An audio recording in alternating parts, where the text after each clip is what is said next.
یہ کتاب ہمیں سکھاتی ہے کہ خوف ہماری زندگی کا سب سے بڑا قید خانہ ہے۔ اکثر ہم مستقبل کی فکر اور ماضی کے دکھ کی وجہ سے خوف میں رہتے ہیں۔ مصنف کہتے ہیں، خوف کو ختم کرنے کے بجائے اس کو سمجھنا اور قبول کرنا ضروری ہے۔ جب ہم خوف کے احساس کو پہچانتے ہیں اور گہری سانس لیتے ہیں تو وہ آہستہ آہستہ کمزور ہونے لگتا ہے۔ مائنڈفلنس یعنی لمحہ موجود میں جینا خوف کا سب سے بڑا علاج ہے۔ خوف سے بھاگنے کے بجائے اس کا سامنا کریں، حال میں جئیں، کل کی فکر اور ماضی کی پریشانی چھوڑ دیں، اپنے دل کو سکون دیں اور چھوٹی خوشیوں پر توجہ دیں۔ آخر کار خوف بھی ایک استاد ہے جو ہمیں اندرونی طاقت اور سکون کی راہ دکھاتا ہے۔ یہ کتاب بنیادی طور پر انسان کے سب سے بڑے جذباتی بوجھ یعنی خوف پر روشنی ڈالتی ہے۔ مصنف ہمیں سکھاتے ہیں کہ خوف کوئی دشمن نہیں بلکہ ایک اشارہ ہے۔ اگر ہم اسے سمجھ لیں اور صحیح زاویے سے دیکھیں تو یہ ہماری روحانی اور عملی زندگی کو بہتر بنانے کا ذریعہ بن سکتا ہے۔ اس کتاب کے 6 پوائنٹس ہیں۔ خوف کی جڑیں۔ زیادہ تر خوف ہماری ماضی کی تکلیف دہ یادوں یا مستقبل کی فکر سے جڑا ہوتا ہے۔ حال میں جی کر ہم اپنے دل کو سکون دے سکتے ہیں۔ دوسرا، مراقبہ اور سانس کی طاقت۔ کتاب میں بار بار ذکر ہے کہ گہری سانس لینا اور ہوش مندی یعنی مائنڈفلنس خوف کو کم کرنے کا سب سے طاقتور ذریعہ ہے۔ جب ہم اپنی سانس پر توجہ دیتے ہیں تو دل و دماغ پرسکون ہوتے ہیں۔ تیسرا، غیر یقینی کو قبول کریں۔ انسان ہمیشہ یقین چاہتا ہے لیکن زندگی غیر یقینی سے بھری ہے۔ خوف اسی غیر یقینی کو نہ ماننے سے بڑھتا ہے۔ مصنف ہمیں سکھاتے ہیں کہ عدم یقینی کو قبول کریں تاکہ دل ہلکا ہو جائے۔ چوتھا موضوع، محبت اور ہمدردی۔ خوف کو کم کرنے کے لیے سب سے مؤثر راستہ یہ ہے کہ ہم اپنے اندر اور دوسروں کے لیے محبت اور شفقت پیدا کریں۔ یہ رویہ دل کو مضبوط بناتا ہے۔ پانچواں، خوف سے فرار نہیں بلکہ سامنا۔ خوف کو نظر انداز یا دبانے کے بجائے ہمیں اسے پہچاننا چاہیے۔ اگر ہم آنکھوں میں آنکھیں ڈال کر اس سے مکالمہ کریں تو یہ کمزور ہو جاتا ہے۔ چھٹا، خوف کے ساتھ دوستی۔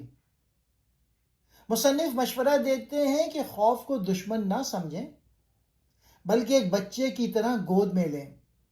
یہ رویہ خوف کو بدل کر بصیرت اور حکمت میں تبدیل کر دیتا ہے۔ یہ کتاب ہمیں سکھاتی ہے کہ خوف زندگی کا حصہ ہے مگر ہمارا مالک نہیں۔ اگر ہم ہوش مندی، سانس کی مشق، محبت اور قبولیت کے ساتھ جئیں تو خوف ہمارے لیے رکاوٹ نہیں بلکہ ترقی کا زینہ بن سکتا ہے۔ خوف کی بنیادی جڑیں۔ ماضی کے زخم۔ ہم نے زندگی میں جو دکھ، محرومیاں یا حادثات جھیلے ہوتے ہیں وہ ہمارے لاشعور میں محفوظ رہتے ہیں۔ یہ پرانے زخم بار بار ہمیں خوف دلاتے ہیں کہ کہیں وہی حالات دوبارہ نہ ہو جائیں۔ مستقبل کی فکر۔ زیادہ تر خوف اس چیز سے ہوتا ہے جو ابھی ہوئی ہی نہیں ہے۔ مثال کے طور پہ اگر میں ناکام ہو گیا، اگر مجھے نوکری نہ ملی، اگر بیماری آ گئی۔ یہ خیالات ہمیں حال کی خوشی سے محروم کر دیتے ہیں۔ عدم تحفظ کا احساس۔ ہمیں ہمیشہ یہ ڈر لگا رہتا ہے کہ ہم سب کچھ کھو نہ دیں، ہمیں اکیلا نہ چھوڑ دیا جائے، ہماری عزت یا پہچان ختم نہ ہو جائے۔ یہ احساس بھی خوف کو بڑھاتا ہے۔ موت کا خوف۔ سب سے گہرا خوف موت کا ہے۔ انسان سوچتا ہے کہ میں اگر ختم ہو گیا تو کیا ہوگا؟ مصنف کہتے ہیں کہ موت دراصل بدلنے کا عمل ہے. جیسے ایک بادل بارش میں ڈھلتا ہے، اسے فنا نہ سمجھیں بلکہ تبدیلی. کنٹرول کھو دینے کا ڈر. ہم چاہتے ہیں کہ سب کچھ ہمارے قابو میں رہے، لیکن زندگی ہمیشہ قابو میں نہیں رہتی. یہ ضد خوف کو مزید طاقت دیتی ہے. اب حل کیا ہے؟ ان جڑوں کو کاٹنے کا طریقہ. حال میں جینا، ماضی اور مستقبل کو چھوڑ کر موجودہ لمحے پر توجہ دینا. سانس کی آگہی، گہری اور ہوش مندی کے ساتھ سانس لینا. قبولیت، ہر چیز کو اپنی فطری حالت میں قبول کرنا، نہ کہ اس سے لڑنا. محبت، اپنے اور دوسروں کے لیے نرمی اور شفقت پیدا کرنا. دوسرا پوائنٹ، مراقبہ اور سانس کی طاقت. سانس سے تعلق. جب ہم خوف یا پریشانی میں ہوتے ہیں تو ہماری سانس تیز اور بے ترتیب ہو جاتی ہے. مصنف کہتے ہیں کہ اگر آپ صرف یہ عمل کریں، آہستہ سانس لیں، شعور کے ساتھ سانس کو محسوس کریں، تو دل فوراً پرسکون ہونا شروع کر دیتا ہے. یہ گویا آپ کے ذہن اور جسم کے درمیان ایک پل ہے. مراقبہ، مائنڈفل میڈیٹیشن. آنکھیں بند کریں، اپنی پوری توجہ صرف سانس پر رکھیں. ہر سانس کے ساتھ یہ الفاظ دل میں کہیں: میں سانس اندر لے رہا ہوں، میں جانتا ہوں کہ یہ اندر کا سانس ہے. میں سانس باہر نکال رہا ہوں، میں جانتا ہوں کہ یہ باہر کا سانس ہے. اس سادہ عمل سے دماغ بھٹکنے کے بجائے حال میں ٹھہر جاتا ہے. جسمانی سکون. سانس پر توجہ دینے سے جسم کے پٹھے ڈھیلے ہوتے ہیں. خوف کے ساتھ جو سختی اور کھچاؤ آتا ہے وہ کم ہونے لگتا ہے. دل کی گہرائیوں میں اثر. مصنف کے مطابق جب آپ مراقبے اور سانس کی مشق کرتے ہیں تو آپ کا دل ایک بچے کی طرح محفوظ ہوتا ہے. خوف کے بادل چھٹنے لگتے ہیں اور اندر سے ایک روشنی پھوٹتی ہے. مسلسل مشق کی طاقت. یہ ایک دن یا ایک بار کرنے سے نہیں ہوتا. اگر روزانہ چند منٹ سانس کی آگہی اور مراقبے کو اپنایا جائے تو خوف آہستہ آہستہ کمزور پڑ جاتا ہے. سادہ لفظوں میں، خوف کو ختم کرنے کے لیے دوائی باہر نہیں بلکہ آپ کی اپنی سانس کے اندر ہے. غیر یقینی کو قبول کرنا. مصنف کے مطابق خوف کی سب سے بڑی وجہ یہ ہے کہ ہم غیر یقینی کو قبول نہیں کرتے. انسان ہمیشہ چاہتا ہے کہ زندگی میں سب کچھ صاف، یقینی اور کنٹرول میں ہو. لیکن حقیقت یہ ہے کہ زندگی کی فطرت ہی غیر یقینی ہے. غیر یقینی کو قبول کرنے کی وضاحت. پہلا ہے یقین کی طلب.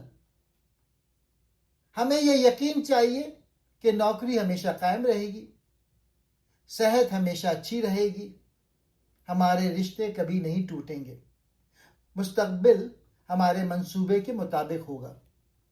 لیکن یہ سب کبھی مکمل طور پر ہمارے قابو میں نہیں ہوتا. غیر یقینی سے خوف. جب کوئی چیز ہماری توقع کے خلاف ہو جائے تو ہم گھبرا جاتے ہیں. یہی گھبراہٹ خوف کو جنم دیتی ہے. قبولیت کی طاقت. مصنف کہتے ہیں کہ اگر ہم دل سے یہ مان لیں کہ زندگی بدلتی رہتی ہے، کل کی کوئی گارنٹی نہیں، ہر چیز ناپائیدار ہے، تو ہم ہلکے اور آزاد ہو جاتے ہیں. مثال کے طور پہ بادل کو دیکھیں، وہ کبھی سفید ہوتا ہے، کبھی سیاہ، کبھی بارش بن جاتا ہے اور کبھی دھوپ میں غائب ہو جاتا ہے. اسی طرح زندگی بھی بدلتی رہتی ہے. اگر ہم بادل کی تبدیلی قبول کر لیتے ہیں تو ہمیں سکون ملتا ہے. عملی طریقہ: سانس پر دھیان دیں. روز مرہ میں شکر گزاری اپنائیں. ہر لمحے کی قدر کریں کیونکہ وہ دوبارہ نہیں آئے گا. لچک پیدا کریں. منصوبہ بنائیں مگر اس سے چمٹ کر نہ بیٹھیں. غیر یقینی کو قبول کرنا خوف کو کمزور اور دل کو مضبوط کرتا ہے. جب ہم یہ سمجھ لیتے ہیں کہ زندگی ہمیشہ بدلتی ہے تو ہمیں ہر آنے والے لمحے کا سامنا کرنے کا حوصلہ مل جاتا ہے. محبت اور ہمدردی. جب انسان کے دل میں نرمی اور شفقت پیدا ہوتی ہے تو خوف کی سختی ٹوٹنے لگتی ہے۔ محبت اور ہمدردی کی اہمیت۔ خوف کے برعکس کیفیت۔ خوف ہمیں اندر سے سکیڑ دیتا ہے، دل کو تنگ کرتا ہے، جبکہ محبت اور ہمدردی دل کو کھول دیتی ہے، کشادگی اور روشنی پیدا کرتی ہے۔ اپنے لیے محبت۔ اکثر ہم اپنے ساتھ سختی کرتے ہیں، خود کو قصوروار یا ناکام سمجھتے ہیں، لیکن اگر ہم اپنے ساتھ بھی نرمی برتیں اور اپنے خوف کو ایسے سنبھالیں جیسے ماں بچے کو سنبھالتی ہے تو دل پرسکون ہو جاتا ہے۔ دوسروں کے لیے ہمدردی۔ جب ہم دیکھتے ہیں کہ دوسروں کے اندر بھی وہی خوف، دکھ اور کمزوریاں ہیں جو ہمارے اندر ہیں تو دل میں نرم جذبات پیدا ہوتے ہیں۔ یہ احساس کہ میں اکیلا نہیں ہوں، سب انسان ایک جیسے ہیں، خوف کو کم کرتا ہے۔ محبت خوف کو بدلتی ہے۔ مصنف کہتے ہیں کہ محبت ایک ایسی روشنی ہے جو اندھیرے یعنی خوف کو مٹا دیتی ہے۔ اگر ہم خوف کے لمحے میں اپنے اندر محبت کو جگائیں تو خوف کمزور پڑنے لگتا ہے۔ عملی مشق۔ آنکھیں بند کریں، چند لمحے اپنی سانس پہ توجہ دیں، پھر دل میں آہستہ آہستہ کہیں میں محفوظ ہوں، میں خوش ہوں، میرا دل سکون میں ہے، میرا دوست، گھر والے، دنیا کے سب لوگ خوش رہیں، محفوظ رہیں۔ یہ الفاظ دل میں نرمی پیدا کرتے ہیں، اور جہاں نرمی ہوتی ہے وہاں خوف پنپ نہیں پاتا۔ محبت اور ہمدردی خوف کی دوا ہے۔ یہ ہمیں خود کے ساتھ صلح کرنے اور دوسروں کے ساتھ جڑنے کا حوصلہ دیتی ہے، جس سے دل مضبوط اور آزاد ہو جاتا ہے۔ خوف سے فرار نہیں بلکہ سامنا۔ خوف سے بچنے یا بھاگنے کے بجائے ہمیں اس کا سامنا کرنا چاہیے، کیونکہ جب ہم خوف سے بھاگتے ہیں تو وہ اور طاقتور ہو جاتا ہے، لیکن جب ہم اسے پہچانتے ہیں اور آنکھوں میں آنکھیں ڈال کر دیکھتے ہیں تو وہ کمزور پڑ جاتا ہے۔ خوف سے سامنا کرنے کی حکمت۔ خوف کو دبانے کے بجائے پہچانیں۔ زیادہ تر لوگ خوف کو نظر انداز کرتے ہیں یا دل ہی دل میں اسے دباتے ہیں، لیکن دبایا ہوا خوف لاشعور میں اور بڑا ہو جاتا ہے۔ اس لیے سب سے پہلا قدم یہ ہے کہ ہم خود سے کہیں ہاں یہ خوف ہے، میں اسے دیکھ رہا ہوں۔ دوستی کا رویہ اختیار کریں۔ مصنف کہتے ہیں کہ خوف کو دشمن نہ سمجھے بلکہ ایک بچے کی طرح سنبھالیں۔ جیسے ماں اپنے روتے بچے کو گود میں لے کر پیار سے تھپکتی ہے، ویسے ہی ہمیں اپنے خوف کو نم دل سے دیکھنا ہے۔ مراقبہ اور سانس کا سہارا۔ جب خوف سامنے آئے تو بھاگنے کے بجائے گہری سانس لیں اور دل ہی دل میں کہیں میں جانتا ہوں یہ خوف ہے، میں اس لمحے محفوظ ہوں۔ یہ عمل خوف کی شدت کو کم کرتا ہے۔ مثال کے طور پہ اگر آپ اندھیرے کمرے میں ہوں تو پہلا رد عمل بھاگنے کا ہوتا ہے، لیکن اگر آپ ایک چھوٹی سی موم بتی جلا دیں تو اندھیرا فوراً کم ہو جاتا ہے۔ اسی طرح خوف کا سامنا کرنے کا مطلب ہے دل میں ہوش مندی اور روشنی جلانا۔ عملی طریقہ۔ کسی وقت جب خوف محسوس ہو رک جائیں، آنکھیں بند کریں اور 3 گہری سانسیں لیں۔ دل میں کہیں یہ خوف ہے، میں اسے پہچان رہا ہوں، یہ صرف ایک جذبہ ہے، یہ مجھے نقصان نہیں پہنچا سکتا۔ چند لمحے خاموش رہیں اور دل کو پرسکون ہونے دیں۔ خوف سے بھاگنا اسے بڑا کرتا ہے، لیکن خوف کا سامنا کرنا اسے گھلا دیتا ہے۔ سامنے لا کر ہم سیکھتے ہیں کہ خوف دراصل ایک عارضی کیفیت ہے، حقیقت نہیں۔ خوف سے دوستی۔ خوف سے لڑنے یا بھاگنے کے بجائے خوف کے ساتھ دوستی کرنی چاہیے، کیونکہ جب ہم کسی جذبے کو دشمن سمجھتے ہیں تو وہ اور زیادہ طاقت پکڑ لیتا ہے، لیکن جب ہم اسے دوست بنا لیتے ہیں تو وہ نرم ہو جاتا ہے اور ہمیں اندر سے سکھانے لگتا ہے۔ اب خوف کے ساتھ دوستی کیسے کی جائے؟ خوف کو پہچانیں۔ سب سے پہلے یہ مان لیں کہ ہاں میں خوفزدہ ہوں۔ اس کو نظر انداز نہ کریں بلکہ دل میں جگہ دیں۔ ماں اور بچے کی مثال۔ مصنف کہتے ہیں کہ اپنے خوف کو ایسے سنبھالیں جیسے ماں اپنے روتے ہوئے بچے کو گود میں لیتی ہے۔ بچے کو ڈانٹا نہیں جاتا بلکہ محبت سے چپ کرایا جاتا ہے۔ اسی طرح خوف کو بھی نرمی اور شفقت سے دیکھیں۔ خوف سے بات کریں، دل ہی دل میں اپنے خوف کو کہیں، میں جانتا ہوں تم یہاں ہو، میں تمہیں سن رہا ہوں، تم میرے دوست ہو۔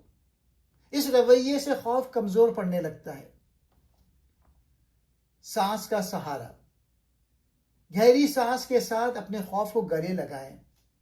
ہر سانس کے ساتھ یہ احساس کریں کہ آپ محفوظ ہیں۔ یہ خوف بھی آپ کا حصہ ہے لیکن آپ کے مالک نہیں۔ خوف سے سیکھنا، جب ہم خوف کو دوست مان لیتے ہیں تو یہ ہمیں یہ دکھانے لگتا ہے کہ ہمارے اندر کون سی کمزوریاں یا خواہشات ہیں جن پر ہمیں کام کرنے کی ضرورت ہے۔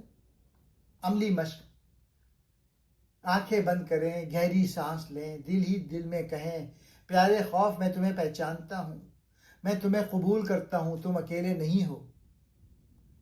یہ چھوٹا سا عمل خوف کو دشمن سے دوست میں بدل دیتا ہے۔